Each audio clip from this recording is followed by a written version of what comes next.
pero tu primera duda se plantea del hecho de decir de dónde viene inicialmente el movimiento o una vez ya dentro del rango. Dentro, sobre todo en las fases ya más bien finales, cuando las sacudidas las da en el lado opuesto al que se explica el evento. Por ejemplo, que en vez de un M-Show, pues me haga por el otro lado una sacudida y luego otra. ¿Así, Y esto te refieres? sí, eso así. Ah, Sí, vale, sí, pues, sí. Y ahí es donde ya me pierdo. claro, es que ahí nos perdemos todos.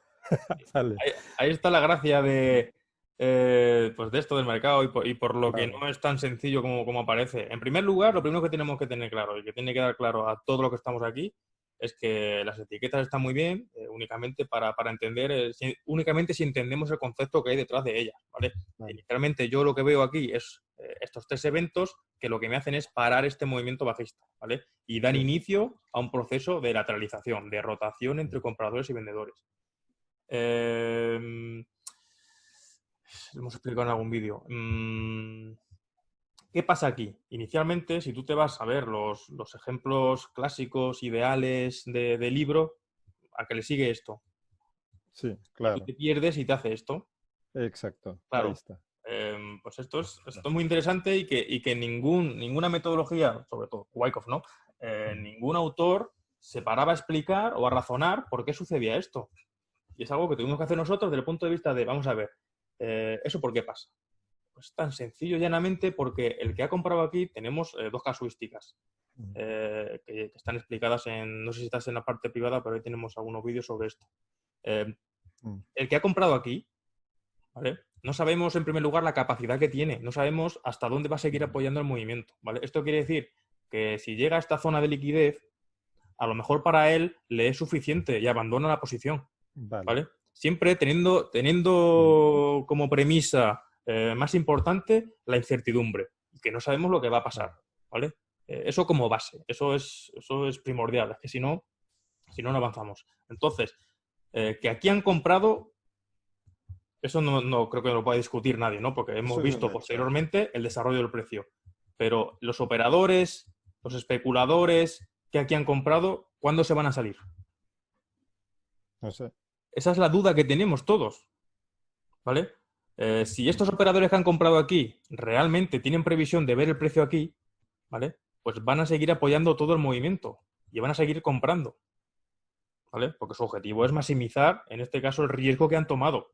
Han comprado aquí y en caso de que caiga van a seguir comprando, ¿vale? Van a seguir apoyando el movimiento.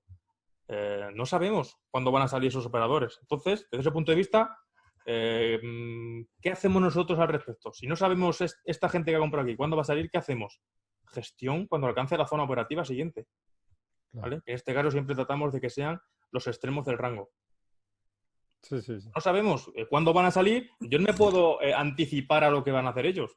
Yo lo que hago es que identifico la siguiente zona de liquidez, que en este caso, por metodología sabemos que es esta, a lo mejor los niveles del VWAP o algún VPOC por ahí que haya, y ahí hago gestión, la que corresponda, bien break-even, bien TP1, bien TP2, lo que sea, ¿vale?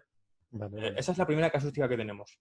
Y luego otra casuística es que el que ha comprado aquí a lo mejor tiene precios, o sea, tiene valoraciones más altas, ¿vale? Por ejemplo, en este punto. Y aquí quiere soltarlo todo. Pero, ¿qué pasa si algún operador de más largo plazo, mucho más grande que este, vende aquí? ¿Vale? Aprovechando esta zona de liquidez. Aquí venden y lo bloquean. Pues que este será un pececillo y en comparación con este y lo va a tirar todo. ¿Vale? No se trata de justificar por qué las estructuras no salen o por qué si Wyckoff falla o no falla. Se trata de entender quién está operando el mercado, ¿vale? Y los diferentes tipos de participantes dependiendo de la capacidad que tienen, ¿vale? Es clave, es complejo.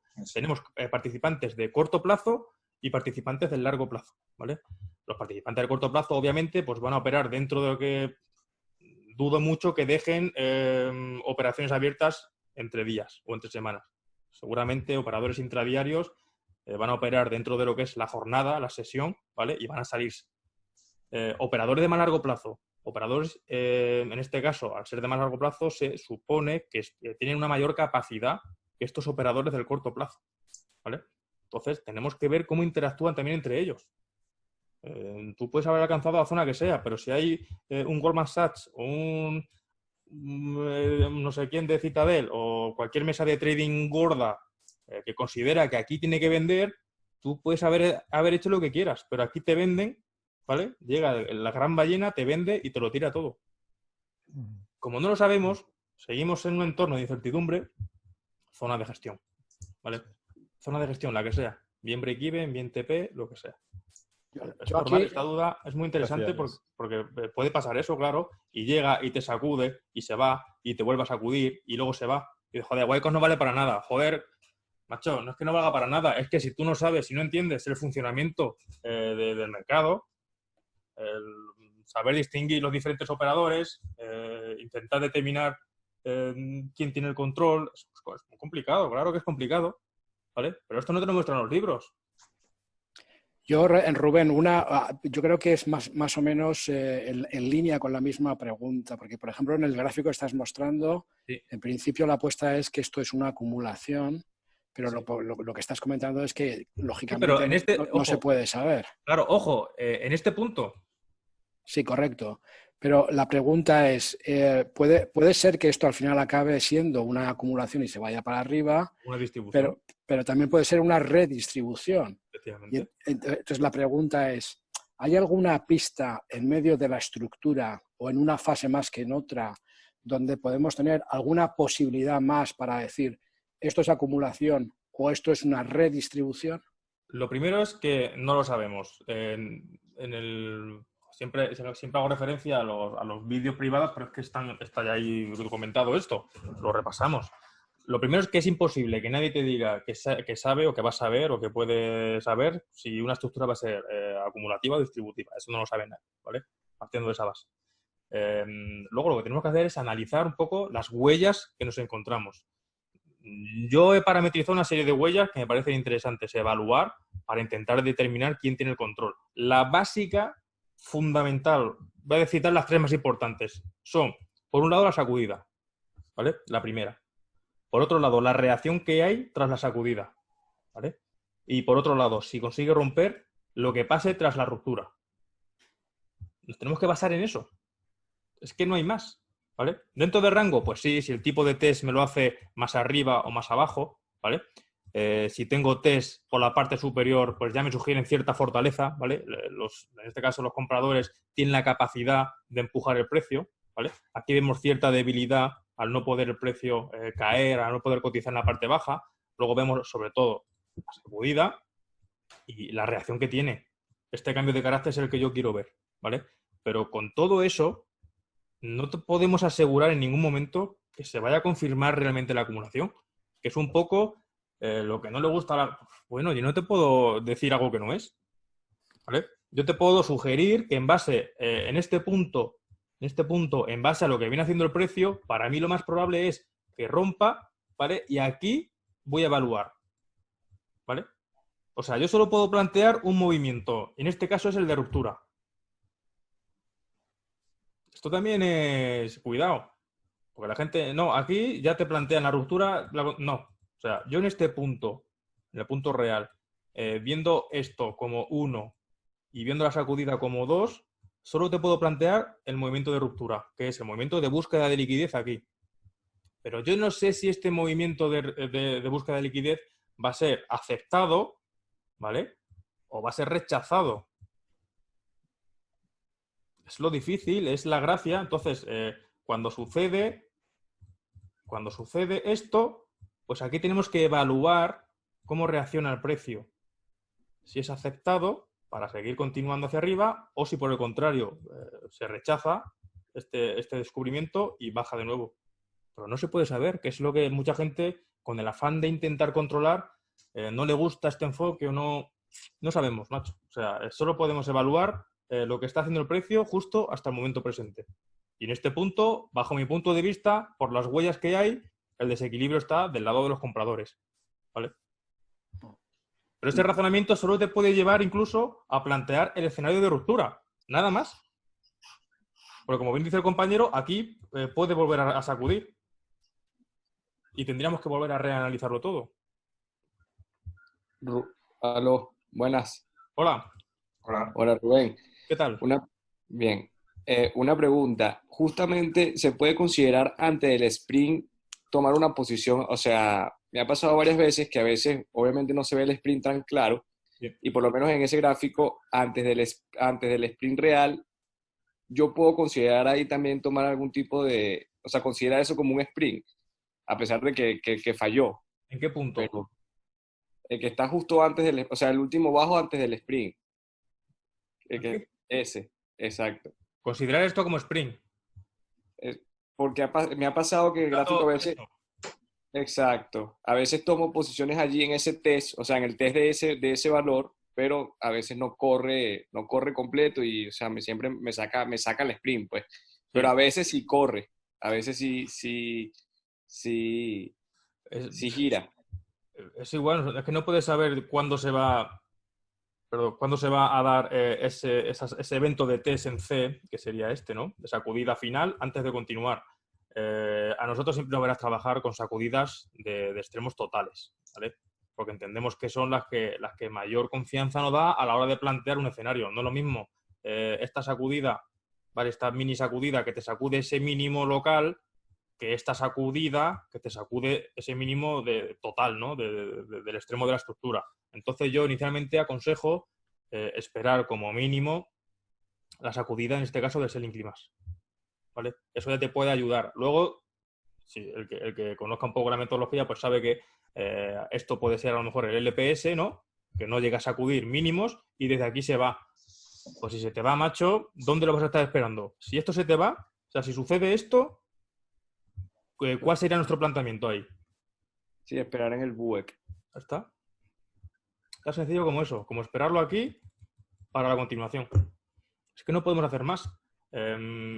Para este escenario de posible LPS, sí que puede ser ciertamente útil, más de lo que yo inicialmente pensaba, analizar el order flow, analizar la huella o cualquier tipo de configuración de flujo de órdenes. ¿Por qué?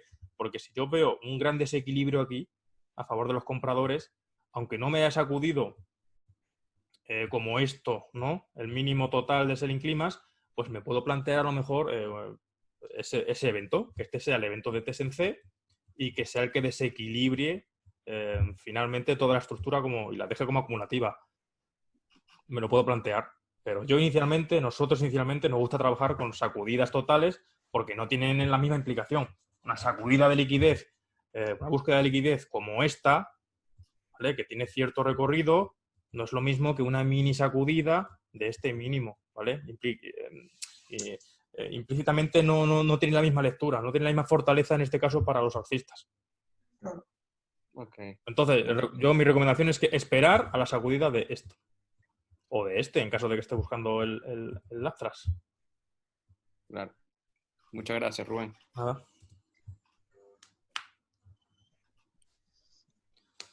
¿Qué más, chicos? Buenas dudas. Parece que se ha animado la cosa al Es último. interesante, sí, está... No, las dudas están muy bien. Al final quedaros con las otras dudas son un poco más complejas, sobre todo de entender. Y es que parecen que estamos justificando el poder predictivo de la metodología. La metodología no tiene ningún tipo de poder predictivo, ¿no? Porque, como digo, es la continua interacción entre oferta y demanda. Hay que entender eso de base, ¿vale? La continua interacción. Y eso lleva, por naturaleza, la incertidumbre. Van de la mano. La incertidumbre, yo no sé. Yo aquí puedo determinar que el desequilibrio está a favor de los compradores, pero yo no sé si realmente estos compradores van a seguir apoyando el movimiento. O si por el contrario van a entrar unos vendedores más grandes, ¿vale? Que van a aprovechar este movimiento para vender. Dice, no, es que es muy ventajista. Pues mira, chicos, pues cada uno que lo vea como quiera. Yo entiendo el mercado de esa manera. Yo entiendo el mercado de que hay distintos tipos de operadores dependiendo del marco temporal y que todos los operadores no tienen la misma capacidad, ¿vale? Tú puedes trabajar una mesa de trading, en una firma de trading y tener disponible 300 millones de euros, ¿vale? Y por otro lado, hay operadores de más largo plazo que tienen 300.000 millones de euros para operar el mismo activo. Entonces, ¿quién está en desventaja? ¿Vale? Luego, otra lectura interesante. No todos los grandes operadores ganan siempre. Esto, por ejemplo, dependiendo del activo, en este caso el SP500 es un activo principalmente dominado por grandes operadores, ¿no? Tienen mucha capacidad para mucho dinero. No todos ellos ganan siempre. ¿vale? Ahí habrá, a la larga supongo que sí, pero no. Por ejemplo, yo trabajo en una firma institucional y pues os podéis llevar una decepción a la hora de ver cómo esa gente opera, ¿vale? Encima él lo conoce de dentro. No operan tampoco desde un punto de vista de maximizar el... No todos, ojo, de maximizar el rendimiento. Porque hay que declarar también que podemos diferenciar entre mínimo 3 tipos de operadores en base a la intención que tienen. Desde el punto de vista de que no todos son especulativos o especuladores. Hay operativa de cobertura, ¿vale? Hay operativa de arbitraje, ¿vale? Y que al final también interviene de cierta No, claro, es que eso aparece reflejado sobre el gráfico. Pero eso, todo eso no es analizable bajo nuestro enfoque de intentar discernir quién tiene el control. Nuestra tarea es, de esos 3 tipos de arbitrajes, de operadores de opciones que vienen a cubrirse y de especuladores, nuestra tarea es identificar o trabajar con los especuladores, que son los que asumen riesgo a la hora de participar en el mercado, ¿vale? El operador que está trabajando con opciones y que viene a futuros a cubrirse, le da igual dónde va el mercado, porque viene a cubrirse, ya tiene una posición abierta en otro lado. ¿Vale? Eso también es interesante saberlo. O todo lo que tiene que ver con arbitrajes. Toda esa interacción de arbitraje aparece también en el flujo de órdenes, en la huella, y no hay intención de direccionar el precio, ¿vale? Como si haría un especulador. Entonces, nuestra tarea es enfocarnos en el trabajo, en la participación de los especuladores, ¿vale? Esto es muy complicado. Esto tiene muchas capas pues de poca transparencia. Entonces, al final, ¿cómo no vamos a tratar todo desde un punto de vista de máxima incertidumbre? No sabemos nada. No sabemos nada. Tenemos que evaluar continuamente. Hola Rubén, buenas tardes. Hola, Oriol, ¿qué tal? Soy Oriol. No, y realmente lo que comentabas también, que este jueves y viernes precisamente el SP planteaba por abajo, o sea, de la estructura mayor una sacudida para arriba y luego esto el jueves, luego el viernes otra vez para abajo, complicado realmente. O sea, sí, claro, sí. y vienen vencimientos de opciones y vienen muchas historias. Es que no es... Por eso, ¿cómo queremos todo reducirlo y hacerlo tan simple? Y es que la metodología no funciona. Pues vale, pues esa es tu lectura final. Yo no te voy a hacer cambiar de opinión, pero debes entender que es mucho más complejo de lo que te han planteado. ¿Vale? Que hay muchos tipos de operadores, cada uno con sus intenciones, cada uno con su forma de trabajar. Es complejo, es muy complicado. O cada activo es un mundo, las volatilidades, los horarios. Yo qué sé. Interesante. Yo puedo estar horas hablando de esto, a mí me gusta, pero hay que saber eso, que no se trata de justificar nada, sino simplemente de entender, cuando tú entiendes este ecosistema, ¿no? Cuando entiendes esto, cuando entiendes ya en profundidad si te metes con dark pools, si te metes con mercado, pues eso, off exchange, si te metes con otras historias que nadie habla, que van sumando capas de poca transparencia al mercado, ¿eso dónde lo englobas? ¿Cómo lo analizas eso, claro? ¿Cómo lo...? Eso como ahora te dicen, el CME tiene su propio dark pool y ofrece ese servicio a través de unas estas que se llaman block trades. Ofrece el servicio de esto, de negociar negociaciones privadas que no aparecen y que se han efectuado. Joder, pues yo leí un paper de que el mercado reacciona cuando esas operaciones, pues dijéramos que el informe de esas operaciones se libera, ¿no? Porque eso tiene una característica, una peculiaridad de que se libera, tiene como máximo 24 horas para liberarse, el decir, pues han comprado 300.000 contratos del SP500 en tal precio y tienen hasta 24 horas para sacar eso a la luz. Pues, ¿esto, Rubén, que comentas, son órdenes iceberg o no tiene nada que ver lo de las dark pools? No tiene nada que ver, ¿eh? Ah, vale, vale. No, pero eso son, las iceberg son un tipo de manera en la que el gran operador que tiene una gran cantidad de órdenes y quiere participar al mercado, ¿cómo lo puede hacer de manera que no se vea todas esas órdenes o toda esa intencionalidad? Yo, por ejemplo, soy un gran operador, me han dado, soy un broker, soy un lo que sea, y me han dicho un fondo, me tienes que comprar 100.000 acciones de Apple, No puede de golpe. Tal precio, pues yo lo que hago es que configuro, ojo que eso, las plataformas estas avanzadas ya incluso se puede poner para que lo hagan directamente ellas. Configuro eso para que me compre en varios niveles de precio o en un nivel de precio, ¿vale? Entonces, visualmente tú ves el level 2, que es el nivel de liquidez que tiene ese mercado, y ves que hay niveles normales, ¿no? Mejor de 40, 50 órdenes esperando entrar al mercado. Y hay un cierto nivel que es donde está trabajando ese iceberg, que lo que hace es recargar constantemente esas 40 órdenes. Está absorbiendo. Ahí. Entonces, se consumen, va metiendo. Entonces tú solo ves lo del iceberg, la analogía es por eso, ¿no? Tú solo ves un poquito la punta final, que sería esa orden de 40, pero detrás de ella hay una orden de 100.000 que va alimentando. Entonces, es complicado. Por eso digo yo, con respecto a todo lo que tiene que ver con análisis de flujo de órdenes, pero de la liquidez, ¿no? Todo lo que tiene que ver con el level 2, sobre todo estos aparatos del Bookmap y de todo esto de liquidez, ¿no? Mucho, porque ahí hay mucha manipulación envuelta y hay cositas que no son totalmente transparentes. Entonces, al que quiera vender este tipo de cursos y de tal, cuidado, que os hablen bien de todo. Lo primero que tienen que decir es que el libro de órdenes es la herramienta más manipulable que hay. Y a partir de ahí que os enseñen lo que quieran, los conceptos que quieran. Bueno, ponen y sacan, ¿no? O sea, órdenes se ponen y se sacan cantidad.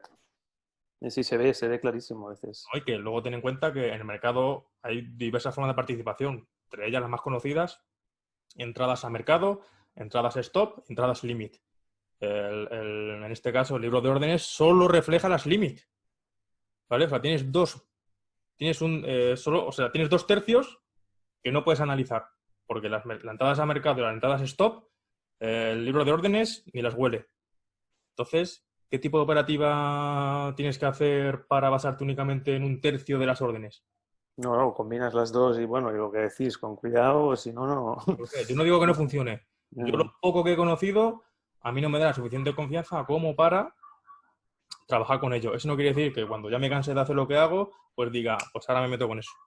Y le meto fuerte a estudiar todo lo que tenga que ver con el level 2, el análisis de las órdenes como tal, como liquidez y demás. Que seguramente hay algún patrón por ahí salvable y operable, seguro, vamos.